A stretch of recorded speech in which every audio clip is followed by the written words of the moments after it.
بسم اللہ الرحمن الرحیم۔ حضرات سامعین، آج ہم یہ جانیں گے کہ خانہ کعبہ کی تعمیر کتنی مرتبہ ہوئی اور کس کس نے کی۔ تو سب سے پہلے یہ جاننا چاہیے کہ خانہ کعبہ کی تعمیر 10 مرتبہ ہوئی۔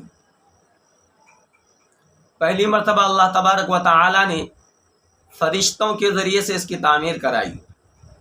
دوسری مرتبہ حضرت آدم علیہ السلام نے اس کی تعمیر کی۔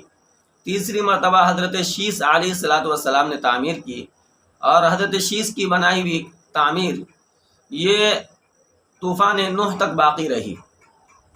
اس کے بعد طوفان نوح آیا اور وہ عمارت منہدم ہو گئی۔ چوتھی مرتبہ حضرت ابراہیم خلیل اللہ نے اس کی تعمیر کی۔ پانچویں مرتبہ قبیلہ جرہم نے اس کی تعمیر کی، جو ایک خانہ بدوش قبیلہ تھا۔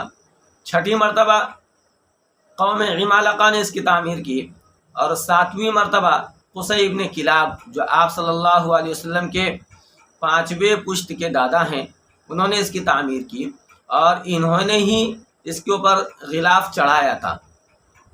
مگر ایک مرتبہ خانہ کعبہ کے اندر آگ لگ گئی تھی، جس کی وجہ سے یہ عمارت منہدم ہو گئی، اور 8ویں مرتبہ قریش نے اس کی تعمیر کی، جس میں آپ صلی اللہ علیہ وسلم بھی بذات خود موجود تھے، اور یہ واقعہ آپ کی بعثت نبوی سے پہلے پیش آیا تھا۔ آپ صلی اللہ علیہ وسلم کو اس وقت نبوت نہیں ملی تھی، مگر آپ بھی اس کام میں شریک تھے، اور آپ نے اپنے دستے مبارک سے خود یہ حجر اسود کو آپ نے رکھا۔ مگر اس وقت چونکہ سرمایہ کی کمی تھی، جس کی بنا پر خانہ کعبہ کی غربی دیوار کو چھوٹی کر دی گئی، یعنی حتیم کو خانہ کعبہ کے ساتھ جوڑا نہیں گیا، حتیم کو الگ رکھا گیا۔ اور قریش نے اس وقت کچھ اور تغیرات بھی کیے، جو حضرت ابراہیم خلیل اللہ علیہ السلام نے کیے تھے، ان کو کچھ انہوں نے بدل بھی دیا تھا۔ ان میں سے یہ تھا کہ حضرت ابراہیم کی جو تعمیر تھی خانہ کعبہ کی، اس میں 2 دروازے تھے، ایک داخل ہونے کے، ایک نکلنے کے، مگر قریش نے ان میں سے ایک کو بند کر دیا، یعنی پیچھے والے دروازے کو، نکلنے والے دروازے کو بند کر دیا۔ اور دوسرا تغیر یہ کیا کہ خانہ کعبہ کے دروازے کو انہوں نے زمین کی سطح سے تھوڑی اونچائی پر کیا، تاکہ ہر کس و ناکس اس میں نہ جا سکے، بلکہ جس کو اجازت دی جائے وہی جائے۔ آپ صلی اللہ علیہ وسلم ان کے ان تغیرات کو دیکھ کر کے آپ صلی اللہ علیہ وسلم کو پریشانی ہوتی تھی۔ آپ نے حضرت عائشہ سے کہا بھی تھا کہ عائشہ، میرا دل چاہتا ہے کہ میں خانہ کعبہ کو بنائے ابراہیم پر تعمیر کروں، مگر مجھے ڈر لگ رہا ہے، خوف ہے کہ کہیں نو مسلمان، یعنی کہ جو لوگ نئے ایمان لائے ہیں، وہ لوگ اس سے غلط مطلب نہ نکال لیں۔ اس وجہ سے آپ صلی اللہ علیہ وسلم اس کام سے رکے رہے۔ مگر آپ صلی اللہ علیہ وسلم کی دنیا سے رخصت فرما جانے کے بعد حضرت عائشہ کا بھتیجا، یعنی حضرت عبداللہ ابن زبیر، حضرت اسما کے بیٹے، انہوں نے اپنی خالہ سے یہ حدیث سنی تھی، اس لیے جب ان کی حکومت آئی تو انہوں نے اس کو جا کر کے جو ہے بنائی ابراہیم پر تعمیر کی۔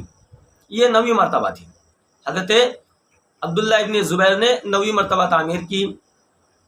اور پھر جب اموی دور حکومت آیا، یعنی مالک ابن مروان کا حکومت آیا، اور مالک ابن مروان کا گورنر حجاج ابن یوسف نے مکہ پر جو ہے حملہ کیا، مکہ پر چڑھائی کی، تو انہوں نے عبداللہ ابن زبیر کی بنائی ہوئی عمارت کو منہدم کر دیا، صرف اس وجہ سے کہ کہیں ایسا نہ ہو کہ عبداللہ ابن زبیر کی بنائی ہوئی عمارت رہتی دنیا تک رہے، اور ان کا نام، ان کی تعریف رہتی دنیا تک چلتی رہے۔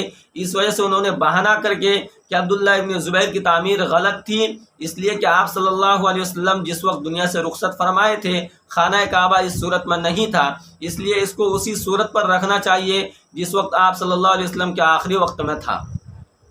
اس لیے حجاج ابن یوسف نے 10ویں مرتبہ جا کر کے اس کی تعمیر کی، اور قریش کے تعمیر کے مطابق انہوں نے خانہ کعبہ کی تعمیر کروائی۔ یہ 10ویں مرتبہ تھی۔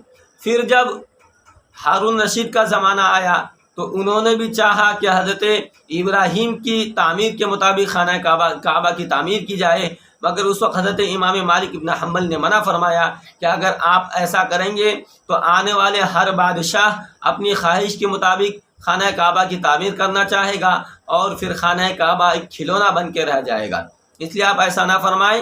چنانچہ حضرت ہارون رشید اس کام سے رک گئے۔